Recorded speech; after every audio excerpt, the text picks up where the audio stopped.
വളരെ ഗൗരവമുള്ള ഒരു വിഷയമാണ് ഇന്ന് നിങ്ങളോട് അവതരിപ്പിക്കുന്നത്.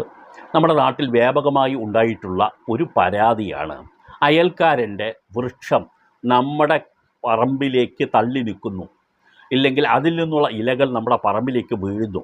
അതുകൊണ്ടുണ്ടാകുന്ന ബുദ്ധിമുട്ടുകളെ സംബന്ധിച്ചിട്ടുള്ള പരാതികൾ. ഇത് ചെറുതും വലുതുമായ ആക്ഷേപങ്ങൾ ഉണ്ടാകുന്നുണ്ട്. ഇത് സംബന്ധിച്ച് ബന്ധപ്പെട്ട തദ്ദേശ സ്വയംഭരണ സ്ഥാപനത്തിലാണ് പ്രധാനമായും പരാതി കൊടുക്കാനുള്ളത്. അങ്ങനെയാണ് ആ പരാതികൾ എല്ലാവരും കൊടുക്കുകയും ചെയ്യുന്നത്. പക്ഷേ അവിടെ നിന്നും പരാതിക്ക് പരിഹാരം ഉണ്ടാകാതെ വരുമ്പോൾ പലപ്പോഴും ആളുകൾ കോടതിയിൽ വരെ എത്തുന്ന സംഭവം നിരവധിയാണ്. കാരണം അത്രത്തോളം ആ അയൽക്കാരുമായിട്ടുള്ള ശത്രുത വളരാൻ ഇടവരുന്ന ഒരു പ്രശ്നമാണ് ഈ വൃക്ഷങ്ങളുടെ ഇലകൾ വീഴുന്നതും ശിഖരങ്ങൾ വീഴുന്നതും അത് പറമ്പിലേക്ക് ചാഞ്ഞു നിൽക്കുന്നതുമൊക്കെ വലിയൊരു പ്രശ്നമാണ്. ഗുരുതര